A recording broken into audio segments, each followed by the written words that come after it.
Let's talk about the conspiracy theory that says Joe Biden will get reelected with the help of Taylor Swift. Did you guys see that Baltimore Sun said Taylor Swift should be the VP? Yes. No. Yeah, I should actually pull that one up. The Baltimore Sun? She's very, very busy right now. I don't think she could actually Baltimore do Sun it. wrote that after the Ravens lost? Check us out. That's very disloyal. The Baltimore Sun. Forget Kamala Harris put Taylor Swift on Joe Biden's ticket. Reader commentary. So she stops coming to football games. And they said that people are excited about the Ravens, and the Baltimore Sun is excited because Taylor Swift might come to Baltimore to watch the game. Did some Googling, blah, blah, blah. She will be 35 years old on December 13th, 2024. Her net worth is $1.1 billion. She can afford to take what for her would be a volunteer job. Yada, yada, yada, yada. Okay, for sure, for sure. Right now, you've got two big conspiracy theories that are kind of overlapping with each other. The Kansas City Chiefs beat the Baltimore Ravens. Everybody out here is pissed off. We're in Maryland, so everybody out here is Ravens fans, and they're losing it. They're saying the refs were not they're making bad calls. They weren't calling out pass interference. It's BS. They're pissed, but that's sports, right? Well, the conspiracy theory is Taylor Swift and Travis Kelce. It's a PSYOP by, I'm assuming, the Democrats and the deep state, I guess, so that at the Super Bowl she can endorse the Democratic Party and tell them to go vote. Is that's basically what the PSYOP plan is? I guess. That's her arc.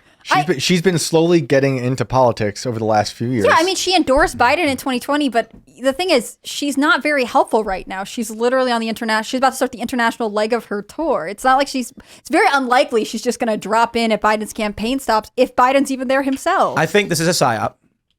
I think that's a fact. In what way? Do you think that two PR people got together and said, hey, Taylor Swift, would you like to do a celebrity relationship like we've done with insert every other celebrity? It'll make us a bunch of money. And she was like, sounds good. So it's a PSYOP in the sense, I'm being somewhat facetious, but I love when the left's going to take that one out of context. And my point is that this happens all the time. Celebrity publicists say, who can we put together? The NFL was like, that'd be great. We'd love to have Taylor at the games. How much will this cost?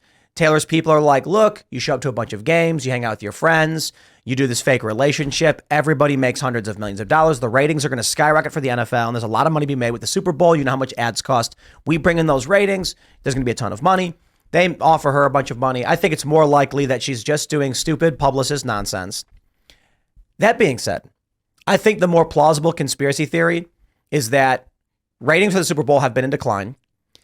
U.S. cultural homogeneity has gone. I mean, we used to have Super Bowl, everybody watched Big Bang Theory. Now nobody does. And so there's this play we're going to create this romance love story, Travis and Taylor, and he's going to propose to her or something big at the Super Bowl.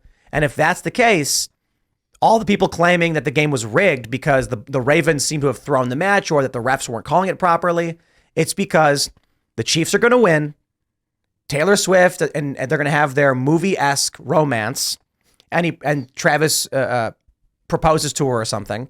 And what makes the most sense is it's publicity, it's marketing. Is Kelce part of the PSYOP, or is he being PSYOPed?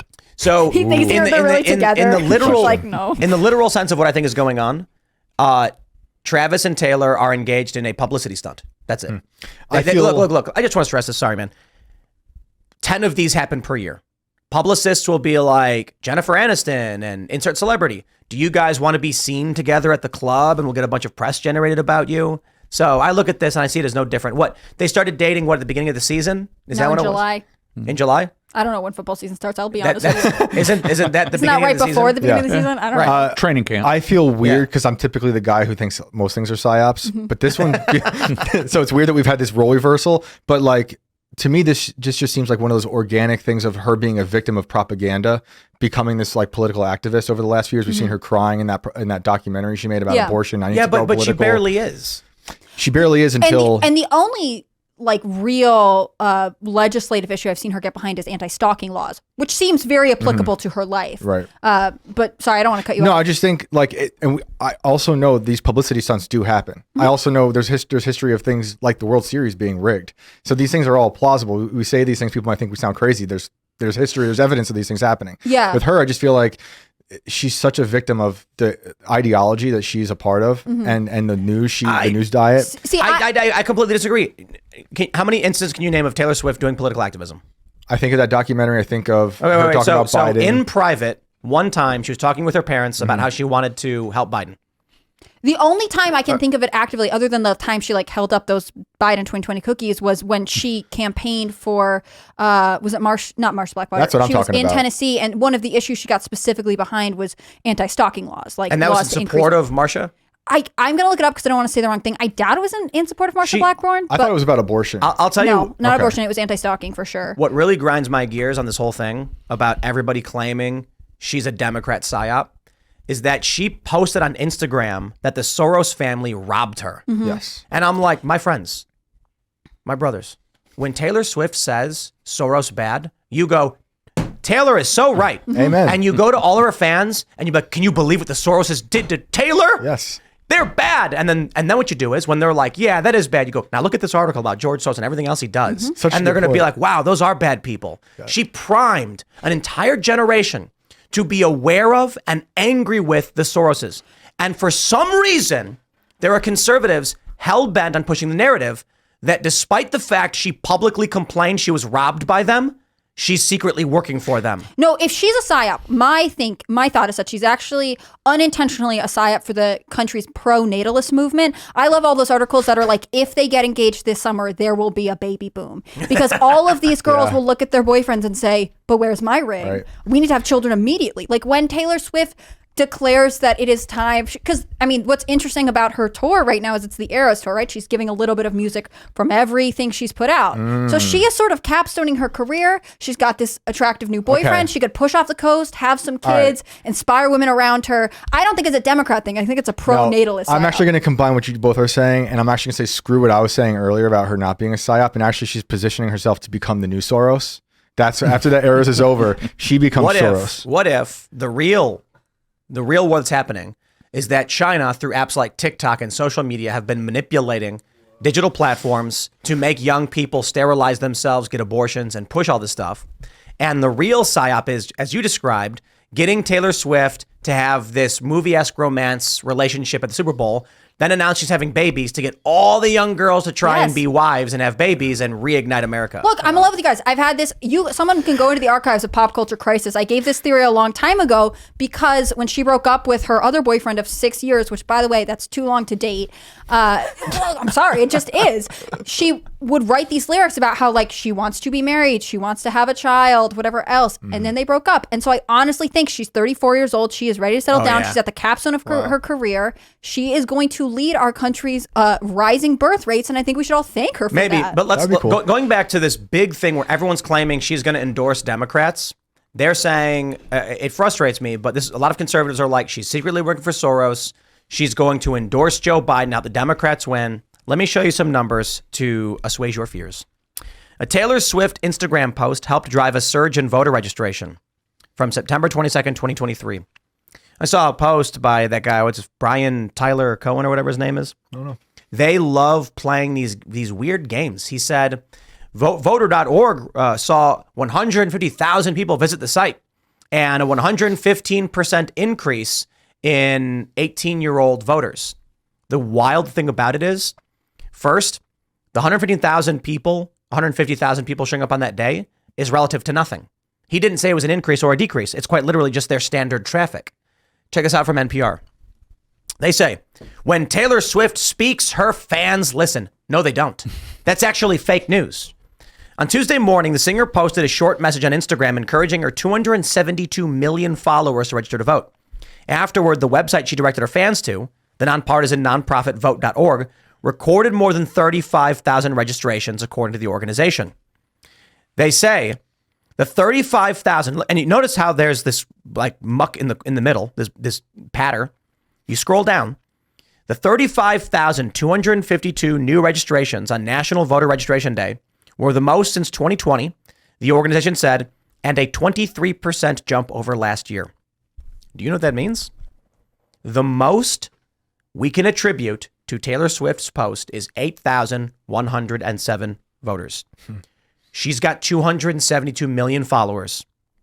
They're not all American, but I'd have to estimate more than half are.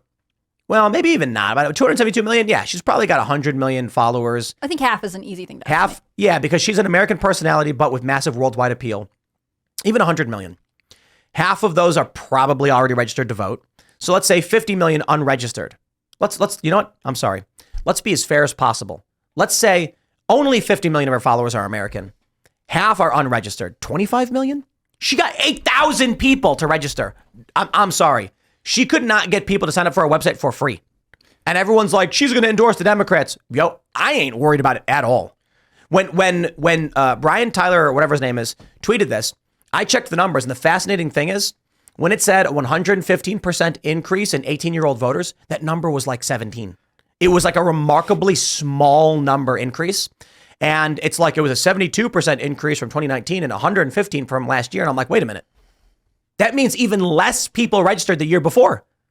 How many people has Scott Pressler personally registered in comparison? I think who was more effective, Taylor Swift or Scott Pressler. Pressler? Taylor Swift and Culture No War. question. Substantially more than Taylor Swift. I wouldn't doubt it. Easily. I wouldn't doubt it. I much like modern feminism being demeaning to women, this idea that Taylor could change a woman's vote is weird, because I also wonder how many conservative women are fans of Taylor's, and they could separate her politics with her art. This I see a lot on Twitter. So many people. Can you do that? You know what? What a weird idea, right? Can you correlate the apparent disinterest in her fans Yeah, it'd be fun to do that. and their politics to her fans' taste in music? Guarantee it's a lot. I guarantee Facebook's algorithm knows your political persuasion. Oh, God, yes. Even if you don't say you're a Republican, it'll map it all out. For sure. Yeah. So for Taylor Swift, I mean, how many on Instagram? They know exactly who's voting. And we know this is true because we had Dr. Robert Epstein on, and he said that Facebook sent Democrats, 100% of Democrats got a reminder to vote on election day. Only, what was it, 59% of Republicans got the same message? People need to watch that episode. It's on the Culture War. It's a crazy, crazy episode. Like, how do you cheat an election? It's really easy. Facebook says all Democrats get reminded to vote, half are Republicans. That's it. They're allowed to do it. It's free speech.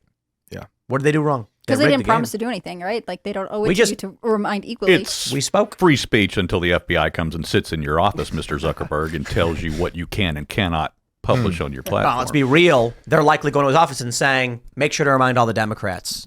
Yeah. What do you think, don't Taylor Swift? What do you think her Republicans. effect on our nation's political landscape is? Well, I've been in the music business long enough to understand her connection. I actually get it, although I'm not a fan. I can look at her. I get it. I can. You're not a closeted Taylor Swift fan? No, not in the least.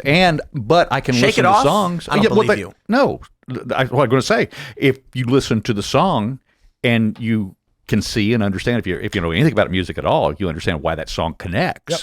But Yeah. that doesn't mean that I like that kind of music. It's not what I listen to. I've had to sing it before myself. I like videos of that. I like Taylor Swift's music. Probably. Not all of it. Like some of the songs, actually, I'm just like, that's not a good song. But she's got her hits that I really do like. However, I must say, if you asked me to choose a song and like put me up between Taylor Swift and like Tool, I'm gonna pick Tool every single time. I will put Sober on repeat 100 times before All day, I play a every day. single Taylor Swift song. That being said, if Shake It Off comes on or Trouble, like I know the words a little bit, like, and they're fun songs, I wouldn't choose to listen to it, but I like it. You know what I mean? It's like you can like some kind of food. You don't order it if you get the choice. You get the choice, you're going to go for like a, I don't know, like a ribeye, medium rare. But if someone gave you a filet, you'd be like, oh, that's good too. No, I've had my own corporate dance band for 23 years. We have to play Shake It Up. Right. It's mandated by law. It is. Corporate dance band is a good name for a band. It Actually actually is. should Yeah. be. Thanks for watching this clip from the Timcast IRL podcast. Hang out with us live Monday through Friday at 8 p.m. and become a member over at timcast.com for uncensored, members-only shows exclusive. Thanks for hanging out, and we'll see you all next time.